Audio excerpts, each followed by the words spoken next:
Let's be honest, modern medicine is broken. Patients are dismissed, doctors are exhausted, and mental health care is decades behind. So it's time to disrupt the status quo, to challenge a system that fragments care, dehumanizes patients, and burns out clinicians.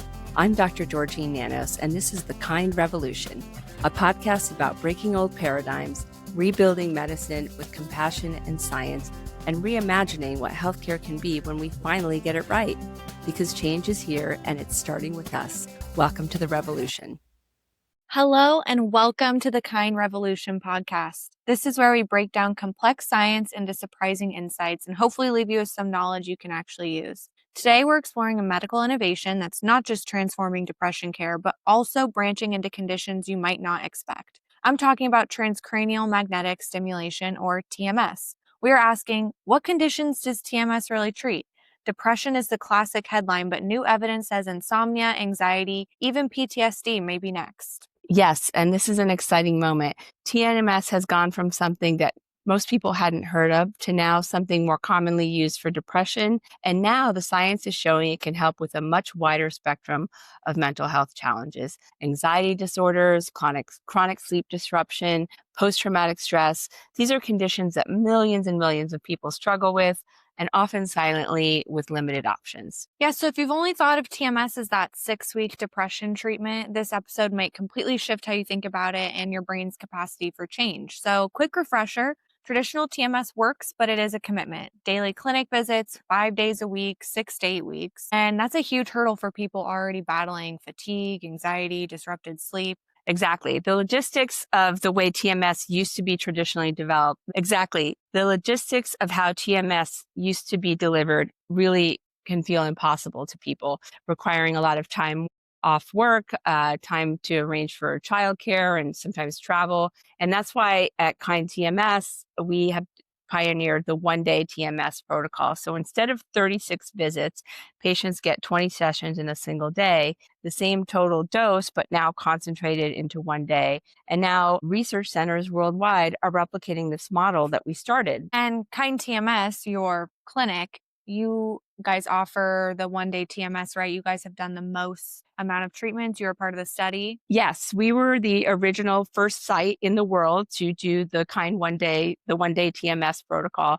And we still remain the largest single site in the world with the most one-day TMS experience. And that matters because the more patients you treat, the more confident you become about safety, dosing, and outcomes. And aside from depression, anxiety, I feel like, is everywhere these days. Teenagers, parents, professionals, you name it. What role does TMS play with anxiety? You're absolutely right. Anxiety is the most common mental health condition in the US, roughly 40 million adults per year. And I think it's probably even higher. And here's the kicker: fewer than 40% even ever get treatment. And why? Medications for anxiety, SSRIs, benzodiazepines, they all come with real trade-offs: sedation, brain fog, weight gain, and dependency risks. So people often feel stuck between suffering and having to put up with side effects. So how does TMS fit in here? TMS is really changing the game. Instead of trying to sedate the brain, we're really recalibrating it. Anxiety is essentially the brain's alarm system stuck on high permanently. And so what TMS does help to restore that balance between the amygdala, your fear center, your kind of flight response, and the prefrontal cortex, which is the regulator of the brain, the emotional regulation system. And when those systems are working in balance, you can still feel stress, but it doesn't hijack your body and take over. So essentially, TMS isn't numbing people. You're just kind of giving them back almost like their thermostat. Right. You can think of it like a smoke detector. Anxiety is when the detector's constantly going off every time you make a piece of toast, no matter how you toast it. TMS doesn't just rip the batteries out like we like to do. It actually recalibrates the sensor so it only goes off when there's a true, real emergency. I mean, that's a great analogy, but how are the results of TMS and how does it actually compare? So with our one-day TMS protocol, more than 75% of our patients with significant anxiety are seeing remission within 6 weeks, which means barely perceivable symptoms. And to put that into perspective, first-line medications for anxiety maybe help anywhere from 30 to 50% of people, often with all of the side effects we talked about earlier. And benzodiazepines like Xanax, Ativan, Valium, those are the worst because they cause dependency within a few weeks. And TMS is non-invasive, it's non-systemic, and it doesn't carry all that risk. It's been FDA approved for over 17 years. We know it's very safe, and there are really no long-term side effects. So you can't beat that.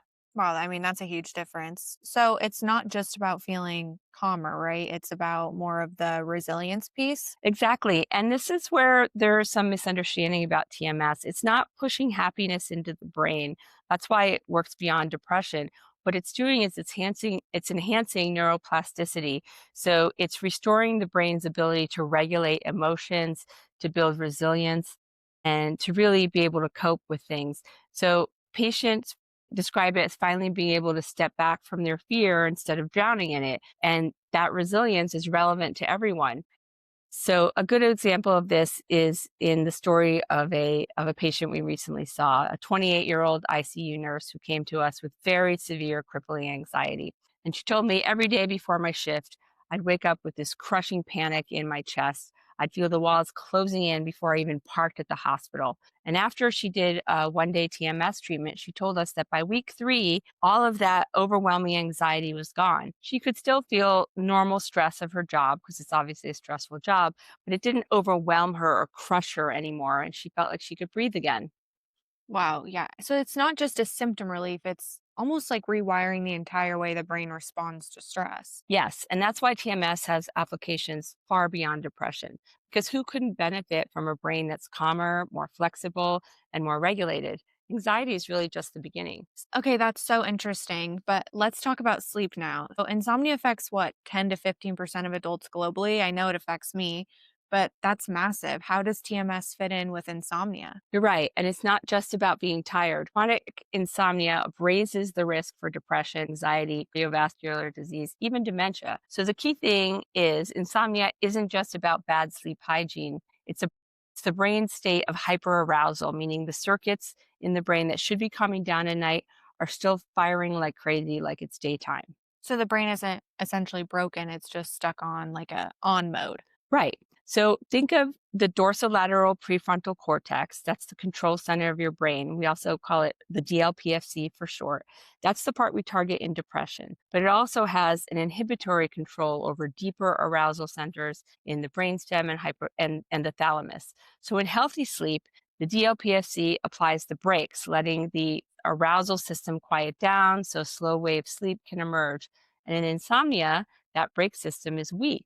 The thalamus stays too open, letting stimulation flood in. And the result, you get these racing, intrusive thoughts, fragmented sleep, and really no deep rest. So, essentially, the switch that should dim the lights is almost flickering instead. Exactly. So, what TMS does is strengthen that kind of top down inhibitory control, and it modulates the excitability of the DLPFC. So, we essentially we're giving the brain a more reliable dimmer switch. So, instead of kind of brute force sedation that we see with meds, TMS restores that rhythm, letting sleep unfold more naturally. Yeah, I mean, that's such an important distinction because sleeping pills, they sedate you, but that's not the same as healthy sleep. Right. How many people wake up after taking a sleeping pill and don't feel restored or rested at all? They feel groggy and just kind of gross. So just because you're sedated doesn't mean you're getting good sleep. So benzodiazepines like Ativan and Xanax, and then drugs like Ambien knock you out by artificially boosting your GABA, which is your calming hormone, but they disrupt the sleep architecture and that slow wave sleep. And that's why people feel so groggy and forgetful or even become dependent on these drugs. By contrast, TMS works with the brain's own sleep wake circuits. So it's enhancing those natural oscillations between arousal and inhibition, kind of helping your brain optimize the way it should work. And what is the research saying to kind of support this? There have been lots of studies done with insomnia and TMS. In a large meta analysis, 28 studies found that TMS significantly improves sleep latency, how quickly you fall asleep, sleep maintenance, fewer middle of the night awakenings, and possibly even slow wave sleep, which is crucial for memory consolidation and cellular repair. And we've even done our own insomnia study here at Kind Health. And across all of those studies, the main side effect was just a mild headache, no dependence, no withdrawal, no memory loss. So essentially, instead of forcing the unconsciousness, TMS is almost teaching you how to sleep again. That's the magic. One patient told me for the first time in years, I didn't fight my brain at night. I just slept. And that's not just sleep, that's freedom. I'll give you another story from our TMS patients. A woman in her 30s, a high powered attorney, had tried everything: Ambien, melatonin, meditation apps, even a sleep clinic, and nothing stuck. After doing TMS, she said, I forgot what it felt like to close my eyes and just trust my brain. Now I don't dread bedtime anymore. I mean, that's huge because I feel like once people lose trust in their ability to sleep, it just kind of becomes this vicious cycle. Totally. You're constantly looking at the clock, just hoping you can fall asleep immediately. And that's what TMS can break. It's restoring that circuit level resilience in our brains, in that what we were talking about, that DLPFC thalamus hyperarousal loop. So we're not just treating insomnia, we're repairing that foundation, really getting to the root cause of mood, focus, metabolism, even long-term brain health. Yeah, it's amazing. And okay, this is the one I really want to dig into because I feel like it's not talked about enough, but PTSD, veterans, survivors of violence, trauma of honestly any kind, the options I feel like are they feel very limited and often unsatisfying. So how does TMS fit in here and how can it help? That's a great question. PT That's a great question. PTSD is a disorder of networks. The amygdala, the brain's alarm system, just stays on this hyper overdrive. And that means the body is constantly bracing for danger, even in safe environments. At the same time, the prefrontal cortex, especially the medial and dorsolateral regions that normally regulate our emotional responses, kind of go offline. And that imbalance is why patients feel like they're reliving trauma over and over and not just remembering it. So it's almost like an alarm bell is screaming, but the control room that should hit the reset button has lost power. Yeah. And so that's where TMS comes in. Again, we're stimulating that prefrontal cortex, especially the dorsolateral prefrontal cortex, the DLPFC, and also the dorsal medial. And we can strengthen that top down regulatory pathway again. Over time, the prefrontal cortex re engages, and that helps calm the amygdala's overactivity. So TMS isn't erasing memories or erasing the memories of the trauma, but it's almost changing the way the brain responds to them. Right. And that's the critical distinction. The traumatic memories still remain part of your story, but they're no longer hijacking your nervous system. And the research is powerful. Multiple randomized controlled trials have shown significant reduction in the reliving of the symptoms, the hyper arousal, and even the avoidance behaviors. So after doing PMS, after after doing TMS, patients report fewer nightmares, less of a startle response, and an improved ability to stay grounded in the present moment. Wow, I mean that's not just symptom management, that's almost like giving them their life back. Yes. And so we've seen it firsthand. One veteran came to us unable to sit in a crowded restaurant for years. And after one day TMS, within a week, he told us he could take his wife to dinner and he didn't have to constantly be in this hypervigilant state, scanning the exits the whole time. So it's not just about clinical improvement, it's getting your life back. I mean, that's incredible. I feel like it shows that TMS is really about restoring this regulation and not just numbing people.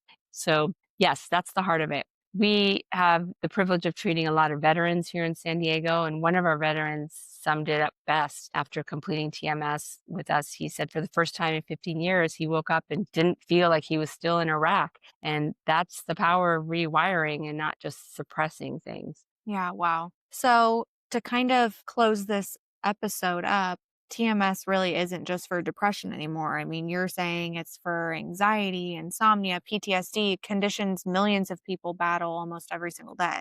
Exactly. And that's what's really exciting is that with accelerated models like our KIND one day TMS protocol, we're not just expanding what TMS can treat, we're expanding who can access it. For someone who can't take 6 weeks off work or who lives in a rural area without daily access to a clinic, this is a real game changer. Yeah, it's life-changing, and it makes it feel like the future isn't just about treating illness, it's about giving people back resilience. Yes, resilience is absolutely the right word. Like we were saying before, TMS doesn't push happiness into the brain. It's strengthening those networks to help us better regulate, to adapt, and to recover. And it gives people the ability to bend without breaking. And that's why it's relevant to so many conditions because every human brain really benefits from better regulation. Yeah, and we're able to do this in a way that's fast, it's safe, and, doesn't have the same effects as, medications or ECT. And that's exactly it. And this is just the beginning. We're already studying applications for chronic pain, addiction, even neurodegenerative diseases, and the frontier is wide open. That's incredible. So you don't have to settle, you don't have to suffer in silence. TMS is here, it's safe, and in many cases, it works much faster and better than so many of the old options we had. Thanks for joining the KIND Revolution. If this gave you something real, hope, perspective, or a fresh way to think about health, please share it, subscribe, and pass it on. Medicine won't change on its own, but together we can reimagine it and build something smarter, kinder, and create a system that truly heals. This is the KIND Revolution with Dr. Nanos, where science meets compassion and the future of medicine gets brighter one conversation at a time.